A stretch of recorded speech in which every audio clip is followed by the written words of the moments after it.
Evangelho de Jesus Cristo, segundo Mateus, no capítulo 5, apenas os versos 23 e 24. É um texto que faz parte do chamado Sermão da Montanha, um longo ensino ético de Jesus Cristo, em que ele reinterpreta alguns ensinos do Antigo Testamento e acrescenta aspectos que são mais difíceis de praticar. A velha aliança, o Antigo Testamento, tinha certos preceitos, certos ritos que resolviam certos problemas naquela época. E aí Jesus apresenta uma releitura da religião dos antigos e aprofunda a questão. Estes dois versos trazem um ensinamento desta natureza, em que Jesus vai além da lei. Jesus disse que não veio para revogar a lei, ele veio para cumprir a lei. Mas esse cumprir não é no sentido de submeter-se a ela, de obedecer a ela. Ele estava acima da lei. Aqui, o conceito que está no original, eu vim para completar. Uma ideia possível também no português. Eu vim para estender a lei, para que ela chegue aonde ela não havia ainda chegado. É nesse espírito que a gente lê os versos 23 e 24 de Mateus capítulo 5. Portanto, se você estiver apresentando sua oferta diante do altar e ali se lembrar de que seu irmão tem algo contra você, deixe sua oferta ali, diante do altar, e vá primeiro reconciliar-se com seu irmão. Depois volte e apresente a sua oferta. Amém. Obrigado, Senhor, pelo teu ensino daqueles dias que ainda é vivo e eficaz e permanece registrado com a bênção do Espírito Santo, para que nós também sejamos iluminados pelo mesmo Espírito Santo e o compreendamos e com a graça do Senhor nós possamos aplicá-lo na nossa vida. Amém. A palavra de Deus de fato é viva e eficaz, ela funciona no coração daquele que crê nela. Eu gostaria de convidar você a acreditar nessa palavra, acreditar que o ensino de Jesus é de fato a melhor forma da gente viver a vida. A palavra oferta hoje nos remete rapidamente a dinheiro. Então, quando a gente lê um texto como esse, quando você estiver apresentando sua oferta diante do altar, o crente comum logo pensa naquela caixinha que fica na frente da igreja e o pastor chama os irmãos para entregarem seus dízimos e ofertas, e a pessoa então se levanta do seu banco, vai ali e deposita sua oferta. Mas não é disso que Jesus está falando. Jesus não está falando de dinheiro. Jesus não está falando de contribuição financeira. O assunto de Jesus é outra coisa. Ei, não sei se é a pilha aqui, se é aí. Então, qual é o assunto de Jesus? Qual é o tema de Jesus? A oferta que Jesus se refere tem a ver com os ritos sacrificiais daquela época, a oferta pela culpa, a oferta pelo pecado. Um judeu naqueles dias ia uma vez por ano para os ritos da expiação. Esse era o rito para todo mundo, o culto da expiação, em que o sacerdote ia lá, oferecia uma oferta pelo pecado de toda a nação. Mas ele também devia, poderia e fazia isso, de quando em quando, voluntariamente, ele ia lá e levava uma oferta pela sua culpa, pelo seu pecado. Quando alguém havia feito algo que sabidamente desagradara a Deus, ele tinha consciência de que estava em pecado, vamos simplificar as ideias aqui, usar a linguagem que todo mundo usa, ele sentia que estava em pecado.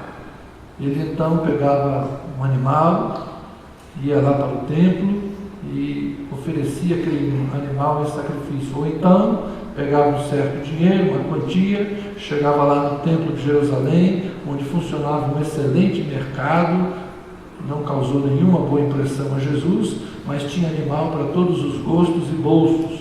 E a pessoa ia lá, comprava um animal, se apresentava ao sacerdote, o sacerdote matava o animal, borrifava o sangue sobre o ofertante e ele voltava para casa com a sua consciência em paz, porque o seu pecado foi perdoado. Então a oferta aqui é isso. E o que Jesus está dizendo? Se você pensa em ir ao templo, comparecer diante do sacerdote, levar um animal para a oferta pelo seu pecado, para que você se sinta em paz com Deus, mas ali diante do altar você se lembrar que o seu irmão tem algo contra você, deixa a sua oferta. Antes de você oferecer a sua oferta pela culpa, antes de você pedir perdão a Deus, volte, reconcilie-se com seu irmão e então, aí sim, retorne ao templo para oferecer a oferta pelo seu pecado. Compreenderam? Então não tem nada a ver com dinheiro, não tem nada a ver com louvor. Não adianta você cantar a Deus se você está bravo com seu irmão. Não é isso. Está falando de remoção de culpa, de perdão de pecados. Você quer se acertar com Deus sem se acertar com seu irmão, não vai rolar. Não é assim que funciona. Na oração do Pai Nosso, Jesus inclusive ensina claramente, não é? Perdoa assim como nós temos perdoado. E na sequência há um comentário. Jesus fala que você precisa primeiro se acertar com seu irmão, para depois então você se acertar com Deus. Se você não perdoar o seu irmão, você também não será perdoado por Deus. Por que esse ensinamento? Porque existe uma religião pública, existe uma religião privada. Na religião pública, na religião aos olhos dos homens, nós fazemos os nossos ritos. É normal, faz parte da nossa vida. Ir ao templo oferecer uma oferta tem a ver com essa religião pública. Você cumprir os ritos previstos pela fé que professa. Então, de quando em quando, você tem lá que cumprir uma certa obrigação religiosa. Faz parte da nossa cultura. Toda religião tem as suas maneiras de se expressar. Toda religião tem seus ritos, toda religião tem seu calendário, toda religião tem as suas exigências. Nós, evangélicos, somos mais dominicais. Tem outros ramos que são sabatistas. Nós, particularmente, a nossa comunidade prefere o culto da noite, ele é mais cheio do que o culto da manhã. Se você vai ao Rio de Janeiro, se você vai a São Paulo, cidades mais violentas, com trânsito mais difícil, lá já houve uma inversão. O pessoal prefere o culto matinal e de noite já ficam em casa para dormir mais cedo, porque segundo o trânsito é uma loucura. E aí vai, as pessoas vão se adaptando. Eu sou daquele tempo em que a gente não ia à igreja uma vez por semana. Eu sou do tempo que a gente ia à igreja todo dia que tinha culto. Eu ia à igreja na terça, ia à igreja na sexta, ia à igreja no sábado, ia à igreja no domingo à noite. Mas como era pouco para mim, a gente incentivou o pastor a começar os cultos domingo de manhã, fazer consagração domingo de manhã. Aí nós jovens íamos, terça-feira, sexta-feira, sábado à noite, domingo à noite, domingo de manhã. Mas quando eu era muito novo, quando eu era adolescente, minha mãe ia nos cultos de senhoras, de tarde, que era segunda e quinta. Eu só estudava de manhã, então às vezes eu ia na igreja com a minha mãe de segunda e quinta. Graças a Deus eu comecei a trabalhar com 14 anos e parei no culto de senhoras. Mas que a gente ia na igreja todo dia. Nosso lazer era igreja, nossa diversão era igreja, nosso parquinho era igreja. Temos aqui que sabem do que eu estou falando porque vivemos. E naquela época a gente dizia dos crentes domingueiros, né? Tinha até um corinho que era mais ou menos assim, crente domingueiro santarrão, domingo vai na igreja, segunda, terça, quarta, quinta, sexta, sábado não. Era uma coisa mais ou menos assim, né? Era o domingueiro santarrão. E esses dias eu tinha falado assim, nós éramos felizes e não sabíamos. Porque no passado, todo domingo os crentes iam à igreja. Agora já nem isso é assim. Né? Um domingo vai um grupo, outro domingo vai outro. Por quê? Porque os ritos vão mudando com o passar dos anos. O rito evangélico hoje já não é tão exigente como era no passado. O que mudou? A igreja. As pessoas não. As pessoas são... A igreja são as pessoas. As pessoas são a igreja. O que mudou? A agenda da igreja? Não, a agenda mudou um pouco, a gente reduziu os cultos, mas não é isso. A questão é que a nossa vida mudou. Jesus não veio. Como a gente esperava Jesus voltar até o ano 2000, Jesus não veio. Então hoje a gente tem que estudar, a gente tem que trabalhar, a gente está fazendo pós-graduação, né? O pessoal tem 2 empregos, tem gente agora que está preocupada com a sua aposentadoria, então nós estamos nos esforçando, pensando no nosso futuro, porque Jesus não veio como a gente esperava. Então a mentalidade mudou. Aquela nossa urgência pela vinda de Jesus, que nos mantinha na igreja o tempo todo, porque é bom, se Jesus voltar, onde é que eu estou? Estou na igreja. Se Jesus voltar e me achar na igreja, eu estou no céu. Mas se me achar em outro lugar? Era uma época muito estranha essa que a gente vivia. Não vou dizer nem que era melhor, nem que era pior. Era aquela época. Hoje os dias são outros. Tá bem? Isso não é uma crítica, é apenas uma observação da realidade. Nós temos que aprender a viver o nosso tempo. Nós temos que viver esse dia que se chama hoje. Nós somos crentes de hoje, no mundo de hoje, e esta é a nossa realidade de hoje. O que isso tem a ver, então, com o versículo que estamos falando? Porque a religião pública pode mudar. A religião pública, de quando em quando, ela passa por transformações. E a gente se adapta à comunidade onde a gente está inserido. Se você for uma comunidade mais pobre, um pessoal de orientação mais pentecostal, você vai encontrar ainda um rigor, exigindo que todo mundo esteja na igreja em todas as reuniões. Vai depender muito de que comunidade você está vivendo, qual é o ambiente onde você está. Essa religião pública, ela muda de um lugar para o outro.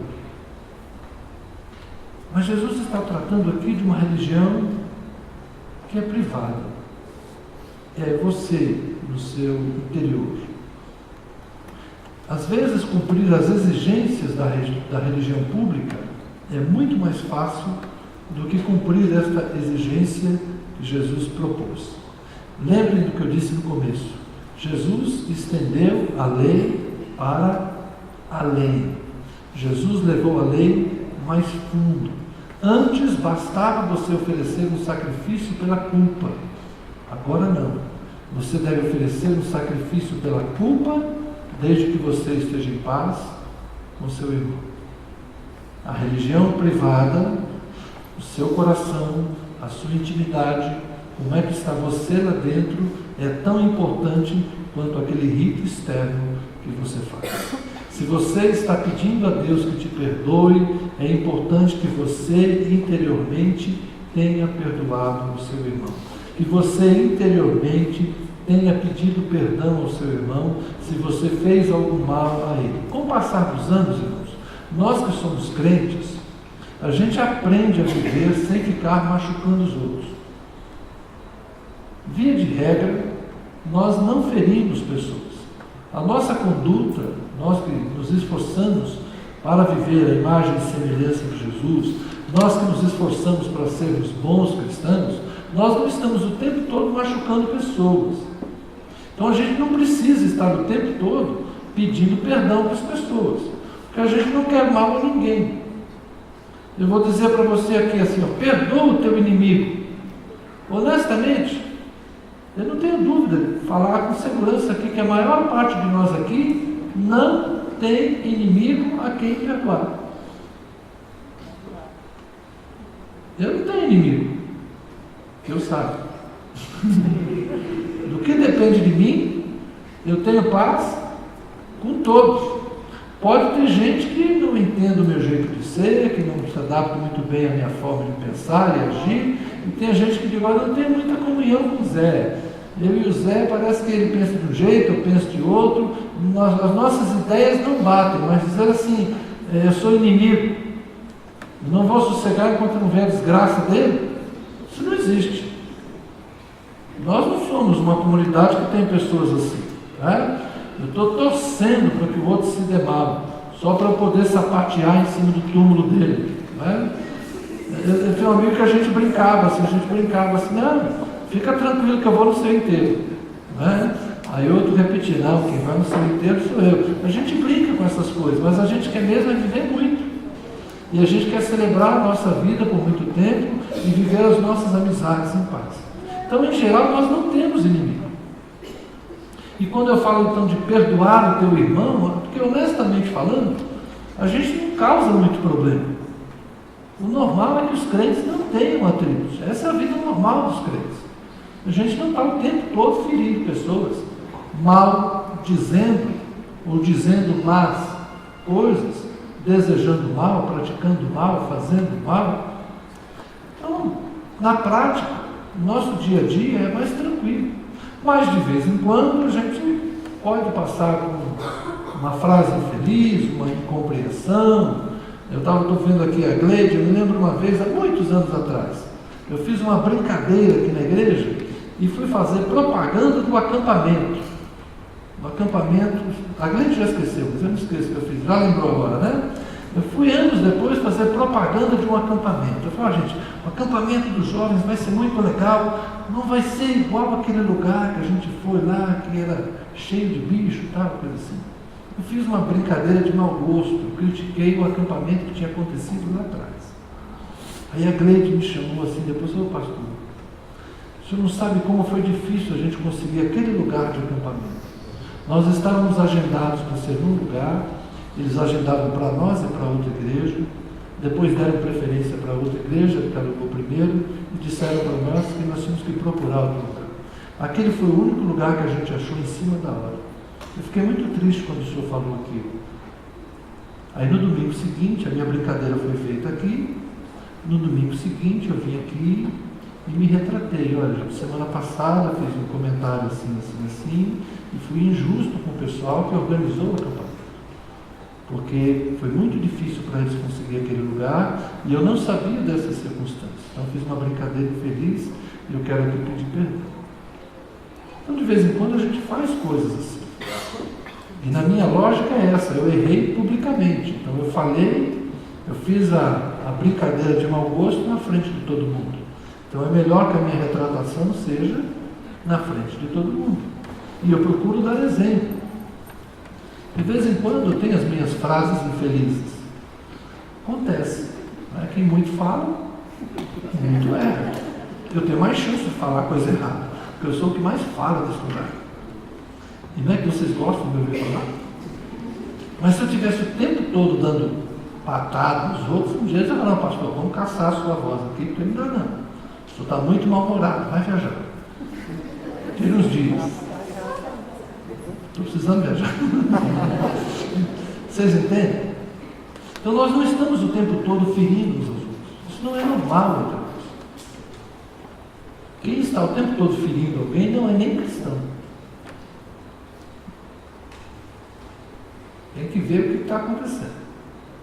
Mas se eventualmente você fere alguém, a nossa religião privada exige que nós, antes de nos acertarmos com Deus, ou antes de cumprirmos os ritos públicos, que a gente acerte o coração. Por isso é de bom alvitre, é interessante que quando você chegar no culto, antes de você entrar na festa, na celebração, é interessante que você se assente, curve a sua cabeça e faça uma oração. É bom. No passado nós tínhamos esse costume, a gente entrava na igreja, se ajoelhava, fazia uma oração, depois a gente começava a conversar com as pessoas. Porque a gente precisa ver, Deus, está tudo bem comigo? Eu estou em paz? Eu estou feliz? Eu estou tranquilo? Eu quero entrar na tua presença, eu quero cultuar, eu quero adorar, eu quero bendizer o Senhor, eu quero ser aceito na tua presença, mas olha o meu coração, Senhor. E a gente orar igual o salmista, sonda o meu coração, prova o meu coração e me conhece, vê se há em mim algum caminho mau e guia-me pelo caminho reto. Seria bom que nós guardássemos o nosso pé quando entrássemos na casa do Senhor. Era assim que o salmista dizia. A questão é que hoje nós somos a casa do Senhor. Então é a casa do Senhor, o templo do Senhor, habitação do Senhor, que somos eu e você, vindo para o ajuntamento com o resto da igreja. Então, quando você vem no caminho, já vem orando, já vem pensando, pegou seu carro, começa a pensar em Deus, vai preparando o seu coração, porque nós vamos juntos cultuar o Senhor. Para que o nosso culto seja agradável a Deus, para que a nossa reunião pública seja agradável a Deus, é importante que o nosso coração esteja bem. Agora, quando a gente vem para o culto já brigando no carro, né, ou então aquele silêncio tumular, o marido não fala com a mulher não fala com o marido, e aí, quando encosta o carro, ele fala assim, pode descer, vou procurar uma vaga. Eu já poder entrar separado dela na igreja. Né? Então, o negócio está feio. Né? Na hora do culto, você vai querer dar cantina ou vai querer pedir pizza? Aí conversa, já pede no aplicativo. Está no culto aqui, já está pedindo a pizza no aplicativo, né? Para chegar mais rápido lá em casa. A coisa está feia. Né? O negócio está complicado. E o pastor ainda chega lá naquele dia, vem para o seu irmão. Ah, não, pastor, hoje não. Hoje não, pastor. Faz isso comigo, não. Hoje eu não estou querendo nem olhar para a cara dela. Né? É difícil, né? Então, a oração pública, o culto público, esse negócio, para funcionar bem, o ideal é que a gente esteja bem. O ideal é que o nosso coração esteja em paz. Então, meu amigo, você vai voltar no carro com ela, então já vem fazendo as pazes. Aí você já chega no culto bem. Né? Depois você volta para casa, melhor ainda. Aí de noite você faz mais as pazes ainda. É uma coisa boa. Segunda-feira começa leve, alegre. Né? Não sabe por que está tão feliz. Então, a gente precisa de fato aprender a ter uma vida em paz uns com os outros e em paz com Deus. Essa religião pública e essa religião privada tem que ser resolvidas. Mas há uma outra forma de a gente abordar também. Aqui a questão da individualidade, da coletividade. A nossa fé, ela se expressa na individualidade. Cada um de nós é seu sacerdote. Nós que somos herdeiros da Reforma Protestante, aprendemos essa ideia de sacerdócio universal dos crentes. Nós não chegamos a Deus por mediação de quem quer que seja. Nós não precisamos de mediadores, nós falamos com o Pai por meio de Jesus Cristo, nós somos a habitação do Espírito Santo, nós somos o corpo de Cristo, nós somos a igreja de Deus, então está tudo certo. Cada um de nós individualmente tem livre acesso a Deus. Só que esse pensamento de uma religião individual, muitas vezes vai além do limite e se transforma numa religião individualista. Uma coisa é eu ser um indivíduo, eu sou eu, você é você. Outra coisa é nós sermos individualistas. Meus problemas são meus, teus problemas são teus, minha vida é minha vida, tua vida é tua vida. Porque o mundo não é assim. A gente não é um ser isolado no mundo. Nenhum de nós é uma ilha, cercado de ignorância por todos os lados. Na verdade, nós somos seres humanos que se relacionam. A nossa vida individual é marcada por relacionamentos. Nós só sobrevivemos porque nascemos numa sociedade relacional. Você, quando era um bebê, se não te trocassem, não te alimentassem, não te dessem banho, você já tinha morrido. Você não é filhote de cobra, você não é filhote de peixe. E eu acho que até alguns peixes têm que ser protegidos. Os seres humanos têm que ser cuidados na infância, senão eles não sobrevivem. Ou seja, nós precisamos de família. E a família precisa de sociedade. Sociedade precisa de Estado. Estado precisa de governo. A nossa vida traz necessidades. O governo precisa de sustentação, de apoio político, de imposto. É sério. A nossa vida, a nossa existência traz uma série de responsabilidades. Por quê? Porque nós não sabemos e não conseguimos viver isoladamente. Nossa vida se constrói em sociedade. A nossa religião também se expressa de forma individual, mas se expressa de forma comunitária. Por isso você vir a Deus, pedir a Deus que Ele perdoe o seu pecado, sua relação individual com Deus, mas você não quer corrigir a sua relação com o seu semelhante, Deus não vai te dar todas as respostas que você está procurando. Para que você viva bem na sua individualidade com Deus, você tem que aprender a viver bem nos seus relacionamentos. É mais do que essa ideia de fé pública e fé privada, né? De religião pública e religião privada. É de fato uma religião em que individualmente você está bem, mas que coletivamente você está bem. Você achou seu espaço no corpo de Cristo. Você achou o seu lugar onde conviver. Você tem pessoas com quem você se relaciona e funcionam na sua vida, ora como um esmeril. Alguém aqui já tentou cortar carne com faca cega? É complicado, né?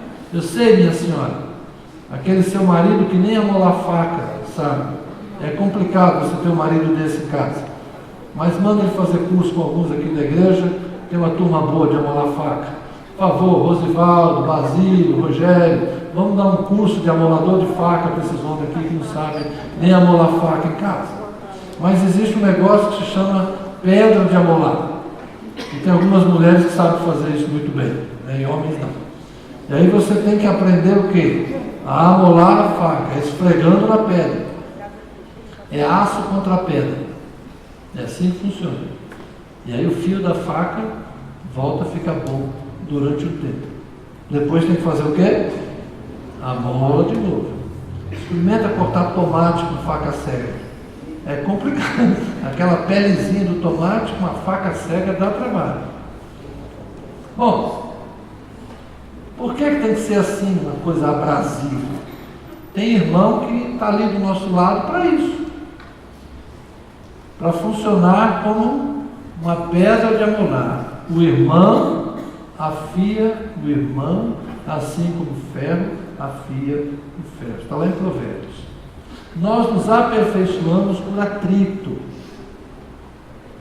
Agora, não estou dizendo atrito no sentido de briga, no sentido de confusão. Não. É no sentido bíblico. Você vê o seu irmão errar, você vai lá e conversa com ele. Você que é espiritual, corrige seu irmão quando você vê seu irmão fazendo algo que não está bem. Meu maior exercício pastoral aqui, de vez em quando, é o quê?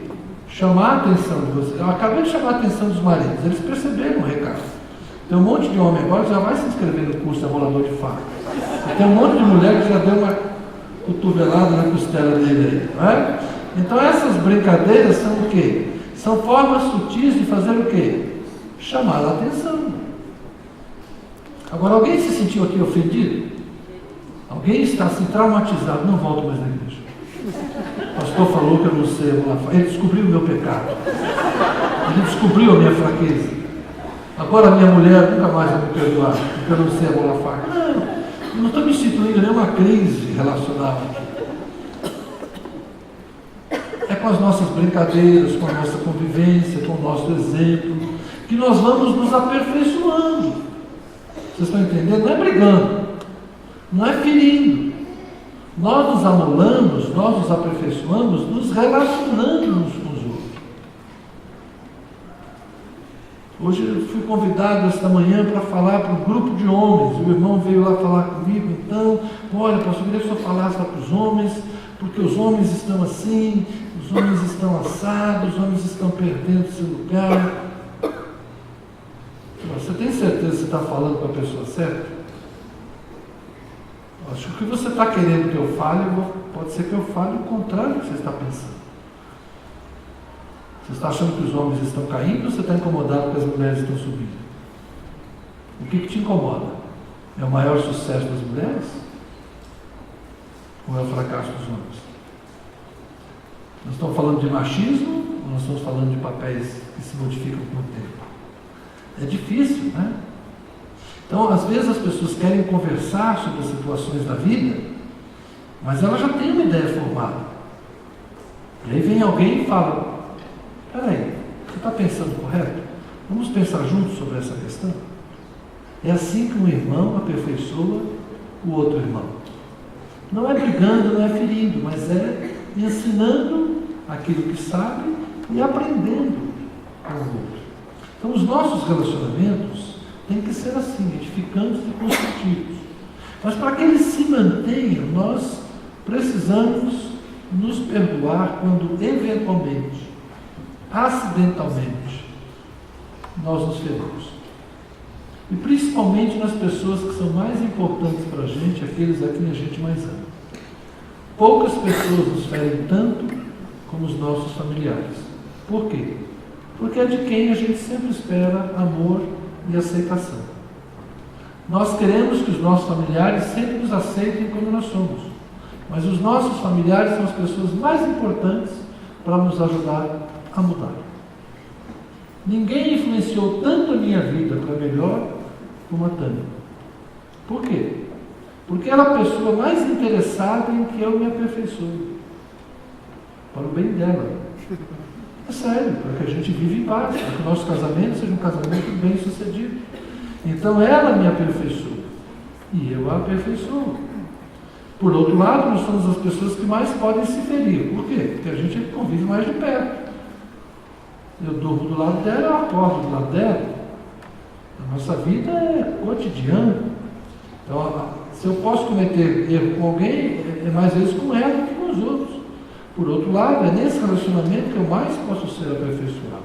Então, o casamento é um excelente espaço de crescimento, aprendizado, mas é um constante exercício de perdão.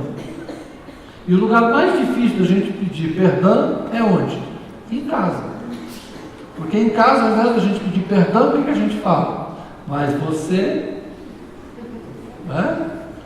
eu fiz, mas você... Não, mas isso aí fui eu, mas você... Nós sempre trocamos... Nós não, vocês. Eu já passei essa fase. Não, mas nós já passamos essa fase. A gente fica trocando acusações. Demora para a gente aprender que casamento não é uma disputa de bola de neve, um atacando na cara do outro. Casamento é um ajudando o outro. Pais e filhos, mesma coisa. Os nossos filhos nos desnudam. Quando eu vejo certos comportamentos dos meus filhos, eu vejo eles estão repetindo quem? Eu lembro um dia que eu cheguei em casa e reclamei com a Tânia, que a Amanda entrava em casa cantando alto. Acho que eu falei isso outro dia, né? Amanda, a gente está conversando, a Amanda entra cantando alto. Quem é que faz isso aqui em casa o tempo todo? É você. Por que você acha que ela canta o tempo todo? Você canta o tempo todo. Você faz música para cachorro, você faz música para isso, você faz música para aquilo. É mesmo. Eu reclamando do comportamento dela, sem perceber que aquele era o meu comportamento. Então, os filhos da gente, eles desmascaram a gente. Você vê seu filho dirigindo, os defeitos dele dirigindo, você fez tal coisa, você também faz, é mesmo. Aprendi com o senhor, pai. É complicado esse negócio. Mas a gente aprende e a gente cresce. Então, essa nossa religião do indivíduo, essa minha ligação com Deus, exige que eu também me acerte com meu irmão. Não adianta você querer ficar bem com Deus, se você não vai ficar bem com sua esposa, se você não vai ficar bem com seus filhos, se irmão não conversa com o irmão, e aqui às vezes é irmão de sangue. É uma coisa que a mim é estranha. Minha mãe nunca permitiu que nós ficássemos inimigos. Eu e meus irmãos, nós tínhamos caminhos muito diferentes. Na nossa infância, nós éramos 2 grupos de faixa etária, 2 mais velhos, 2 mais novos, eu sou dos mais novos. Depois, na adolescência, cada um de nós viveu um tipo de vida. Uma vez eu contei para vocês aqui, o mais velho era roqueiro, o segundo era engomadinho, eu era o pastorzinho e o mais novo era motoqueiro. Cada um de nós tinha amigos distintos. Nós não éramos muito próximos, mas eu não me lembro de ter briga com meus irmãos. ou de não nos falarmos. Nós nos falamos muito pouco. A gente não se liga todo dia, a gente não se fala, a gente não interage muito no WhatsApp. Eu e meus irmãos nos conversamos muito pouco. Mas quando eu adoeci, meus irmãos vieram para cá, para ficar aqui. Porque na hora da necessidade, que conta. No dia bom, não precisa deles. Mas no dia ruim, eles estavam aqui. Um dos meus irmãos me trouxe dinheiro. Zé, pus R$1.000 na sua conta. Meu irmão, eu estou no hospital. Eu vou gastar dinheiro com quem? Estou no hospital. 1 mês no hospital. Estou comendo de graça. O convênio está cobrindo tudo. Eu estou gastando menos do que lá fora. Não estou gastando gasolina. Não fui em lugar nenhum. Não estou gastando roupa. Estou de camisola. Sonda. Sério. Ele não perguntou se eu precisava. Depois da conta. É assim que funciona. Você queria ter um irmão desse, né? Esse é meu.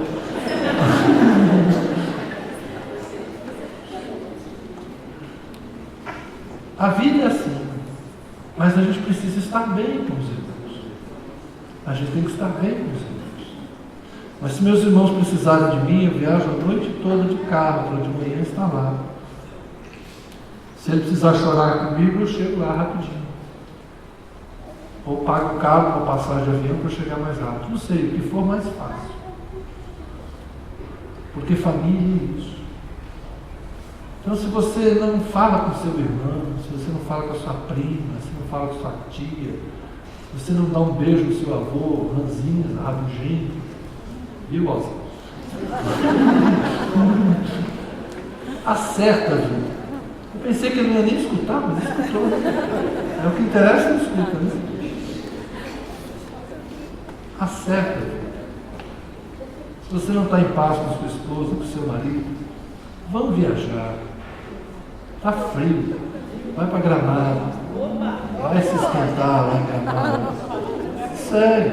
Ou então vai para Caldas Novas, mais pertinho. Tira um dia para vocês. Deixa esses meninos com alguém aí. Põe no colégio interno. Mas em São Paulo já põe na FEBEM. Sério. Certa vida. Você quer ficar bem com Deus? Fica bem com sua esposa, fica bem com seu marido, fica bem com seus filhos, fica bem com seus vizinhos. Acerta a vida. Corrija. Tá bem? A nossa religião é pública, mas ela é privada, ela é individual, mas ela é coletiva. Deus perdoa o pecado, mas vamos nos acertar uns com os outros. Amém? Vamos orar?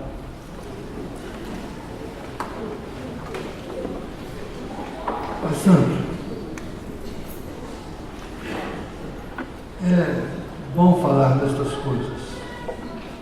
É agradável pensarmos que viver o Evangelho é mais do que vir ao templo, fazermos rezas, cantarmos músicas e lermos textos.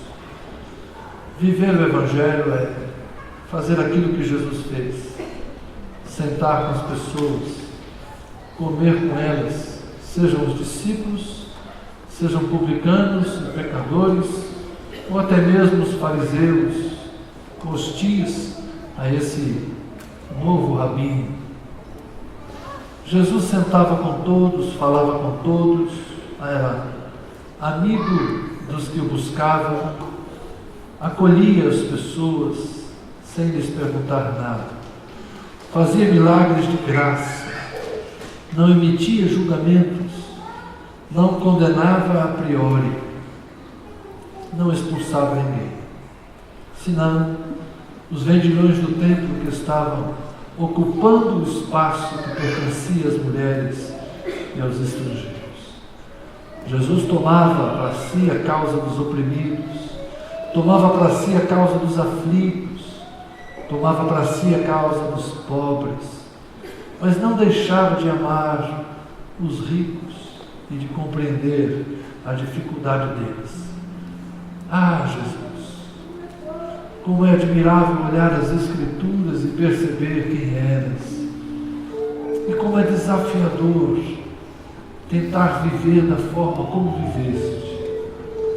Olharmos para as mulheres e amá-las como elas são, de forma pura.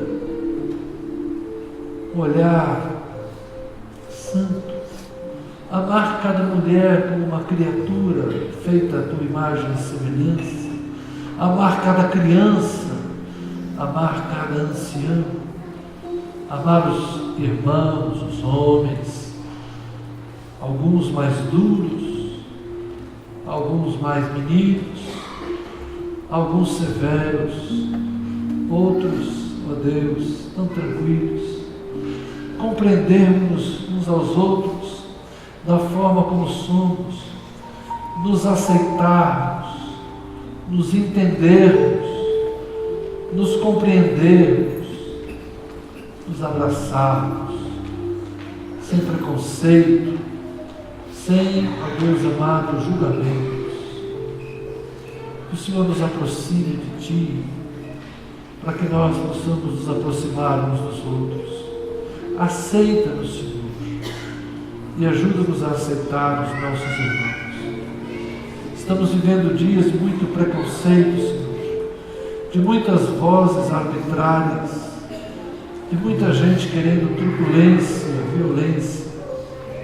Nós queremos ser de paz, nós queremos ser inclusivos, nós queremos ser dos que acolhem e abraçam, dos que se sentam para comer, sem julgar.